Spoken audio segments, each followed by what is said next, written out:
What's going on, guys? My name is Rydon and welcome back to Rydon Hobbies. Today I'm going to be going over the commanders for my EDH Cube because I went and talked about my cube a lot in the last video, and I figured that this would be a fun thing to do.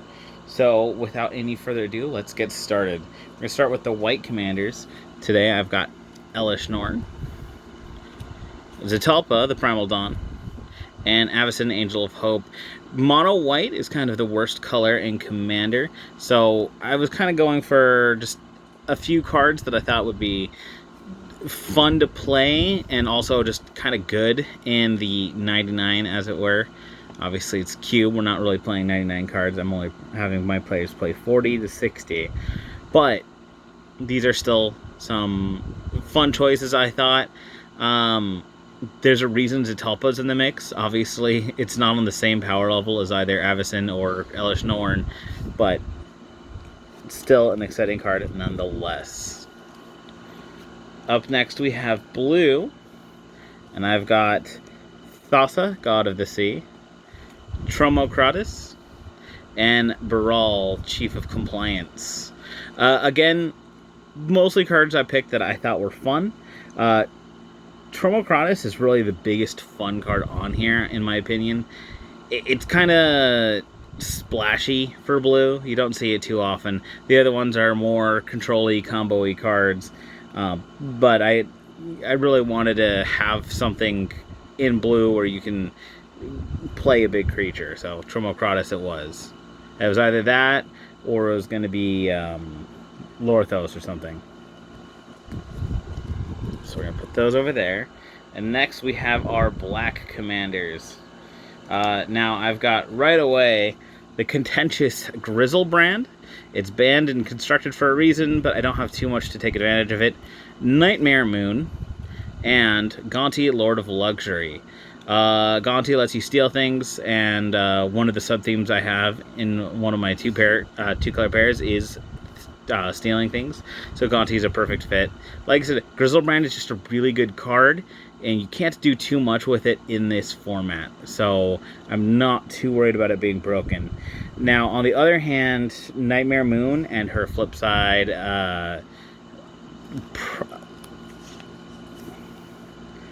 Princess Luna, they really are very strong. If you have lots of cards with a moon in your sideboard, which since you are drafting, you will have a sideboard, then you can get so many good cards and any pony can cast them, as it says right here.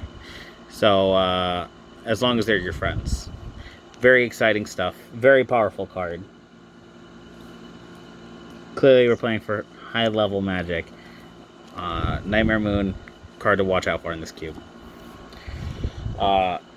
Now, as a natural nemesis to Nightmare Moon, I had to include Godzilla, the Doom Inevitable, as well as Perforos and Torbran, Thane of Redfell. Perforos is really good. I wish I had the showcase version. I don't. It's too rich for my blood. But I do have Godzilla, Doom Inevitable. Perfect card for bouncing out strong cards like Rarity. It does nothing almost in Cube. But since you have a smaller deck size, I figure the cycling's not too bad. Plus I've got Dinosaurs and Mutate in the deck in general. Torbran, Thane of Redfell is just one of the best red commanders in the game. Making any burn spell more viable in this format is great. And it actually combos with Perforos, so if you wind up having both of them, you can go for some very insane combos. Very good cards. Next up, we have our green commanders. We've got Vorinclex, Voice of Hunger, Timmy, Power Gamer, and Galta, the Primal Hunger. Timmy obviously lets you play any card from your hand, so he's super strong. At 4 mana, he cheats out both of these bad boys. Not that you need to cheat out Galta, he does it himself. And Vorinclex cheats your other stuff out. I've seen all 3 of these show up in a deck while drafting this cube, and they get very strong. Very good cards. Vorinclex obviously is a good way to make a lot of enemies out of your friends. But again, in Cube, you're not as high-powered as you would be in Constructed, so sometimes he's not as big of a splash as you would like. Moving on to our two colored color pairs, we have Azorius with Isperia, Hannah, the ship's navigator, Rarity, that I got signed, and Dragonlord Ojutai. I kind of don't like Hannah for this. It's rare to get enough artifacts and enchantments in your graveyard for this to be useful in this cube, I have found. Just because you might not consistently get that many artifacts or enchantments. Isperia is pretty solid. Just because she deters attacks and she lets you push for game a little bit more quickly. Dragonlord Ojutai is a pet card of mine. The very first kind of dual commander deck I ever built was Dragonlord Ojutai, and very strong deck.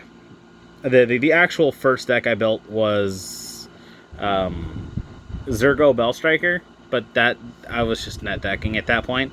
Dragonlord Ojutai, I actually built very strong deck, and I'll never forget it. He's definitely one of my favorite commanders.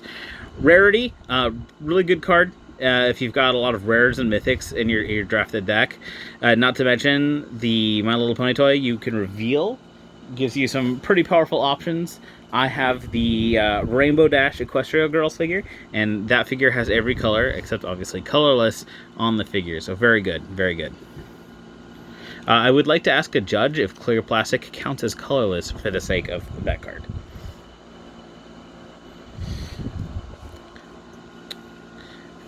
So for black-white, Obzidot, for Orzhov, we have Obzidot, Ghost Council, Teysa Karlov, Ailey, Eternal Pilgrim, and Aethros, Shroud Veiled. All of these do different things depending on what kind of deck you want to build. We've got kind of like life gain and removal on Ailey. Obzidot gives you just the ability to drain your opponent every turn. Well, one of your opponents. Teysa lets you double up on death triggers, which is very valuable. I've got things like Blood Artist in the cube. And I've also got Aethros, Shroud Veiled.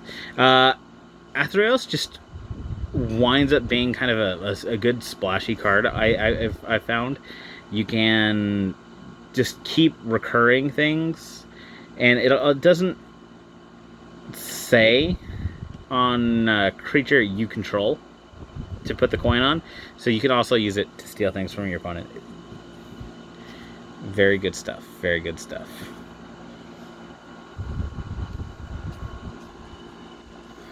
So for Dimir, we have X, Una, Queen of the Fae, Grimgrin, Corpseborn, and Dragonlord Solomgar. This is where most of my stealing stuff is. I've had very splashy games with X, where I've gotten to take big things like Vorinclex. Una is less about stealing and more about getting value. Now, I would like to point out that my cube is double sleeved. These are all in a single sleeve and in an inner sleeve as well. And I keep them in Cube-O-Majigs. I keep them in little Cube-O-Majig packs, which are, for those of you who don't know, where did they put them? There they are. They're these little booster pack cube sleeves that they've got art on them. I've got the Seb McKinnon Viking ones. And you can put your cube in these. They're sold on the Card-O-Magic's website. So I keep these, and I keep those in a Dex protection box. So I keep these very well protected, very well kept, and these all go straight in the sleeves as soon as I get them. But this Una and a number of the other cards I've gotten from the secret layers are already curved. And this Una is actually not as bad as some of the other ones are. But you can see very curved, like not just like curved. Like, you can see the back corner on this side and the front corner on this side at the same time. Very not flat. So, Wizards, you really need to work on the formula for your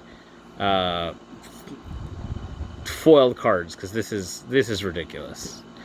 But anyways, moving on, we have Grimgrin Corpseborn, just kind of a good removal creature, one of the best Dimir generic creatures if someone just wanted to go those colors and couldn't get one of the others. And Dragonlord Silumgar really represents the stealing things aspect of my cube. One of my favorite cards, definitely a pet card. Probably my second favorite of the Dragonlord cards. Moving on to Izzet, we have Alexander Clamilton, Joyra of the Gitu, Tawnos, Urza's Apprentice, and Niv Mizzet Perun.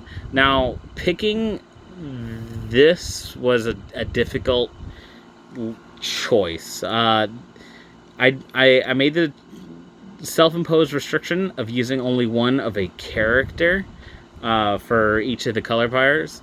So Niv Mizzet and Joyra, I had to pick these two over their counterparts. I picked Joyra just because she lets you play anything for 2 mana.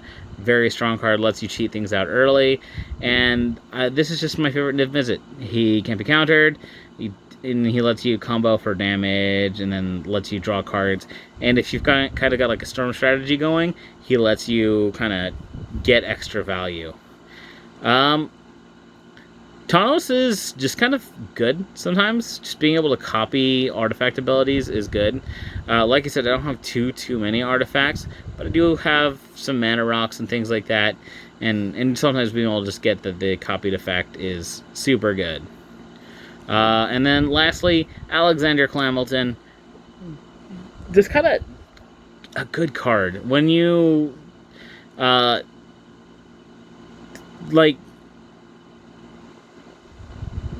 when you flip off the top of your deck, if you've got a very wordy deck, say you have Joyra of Gitu on there, she's got 1, 2, 3, 4, 5, 6, 7, 8 card lines of rules text. That can be a huge blow. Getting +8, +4 is really strong. It's too bad he can't attack the same turn he uses his effect. But if he has Vigilance, you can declare the attack and then use the effect during the declare blocker step. Very good stuff. Very good stuff. Next, we have Rakdos. We've got Griselda, Monster Masher, Chainer, Nightmare Adept, Grenzo, Dungeon Warden, and Rakdos, Lord of Riots. This Rakdos was an easy pick. I don't like the other Rakdos. Very, very simple for me. Grenzo, Dungeon Warden, being able to play cards off the bottom of your deck is pretty strong. Lets you just kind of look at things and get lots of 1/1 counters. We've got Chainer, Nightmare Adept. Probably one of the best black-red reanimation commanders. Very generic and lets you just kind of cast whatever creatures you get. So pretty strong in limited. And then Griselda, just kind of a fun card. Lets you make super creatures. It gains power, toughness, and both of their effects. So you can make some absolutely nutso bonkers cards. And it gives the combined cards you control menace. Not to mention equipped and enchanted cards. Moving on to Gruul. Or not Gruul, Golgari. We have Glissa the Trader. Marin of Clan Neltoth. Again, curving here. Hogak, Arisen Necropolis, and Drod Golgari Lichlord. Glissa's just decent, you know, being able to get artifacts back, but also just being a first strike death touch. Sometimes she is the removal spell you want to see in the world. And then the extra value of being able to return artifact cards to your hand just kind of makes her a very solid pick. Marin of Clan Neltoth, just a good commander. Any format, anytime, she's just a very strong reanimation. You can see me in the background there. Very good card, very good card. Hogak, Arisen Necropolis, just a fun, fair card. Absolutely no one has ever had any issue with Hogak. People are just happy to see it. It really brings communities together. I can't think of any card that is more beloved than Hogak, Arisen Necropolis. And Gerard Golgari Lichlord, perfectly embraces everything about Golgari. Recursion, power, having lots of lands, just everything you want to do in these colors, Gerard does. Easy pick. Probably the easiest color pair to have my cards for. Now, the hardest color pair to pick cards for is Boros. Not because there's so many good ones, because there's so many bad ones. Eros, God of Victory, Fire Song and Sunspeaker, Archangel Avacyn. She is on her backside red. And Feather the Redeemed. Feather's really good, but I actually don't have too many instants and sorceries that target your own creatures, so I'm probably going to drop her for the new Ailey that they just, or the new Akiri they just announced. I would have used the old Akiri over her, but she's partner, and I don't want partners in my Commander Cube. Archangel Avacyn, she just lets you blow out the board sometimes, so she's pretty good. If you want to go going for a Spells Matter deck, then Fire Song and Sunspeaker gives you extra value, lets you do more things. Eros lets you Alpha Strike just like big Alpha Strikes. That's it. That's all he does. Boros, not the most exciting color in Commander. It's actually great in Dual Commander. I used, until he got banned, I used a Bruce Harrell Akiri deck, my Super Boros Bros. I even had them altered so that Akiri was Luigi and Bruce Harrell was Mario. But Bruce Harrell was banned, and now those alters live forever in infamy. But for right now, just running my kind of mediocre Boros Commander set. I do like that they're starting to make spicier ones. Feather is actually good for constructed, just not great for my cube, because I didn't want to build a suboptimal cube like that. And so, again, the new Akiri looks really good. I will probably run her.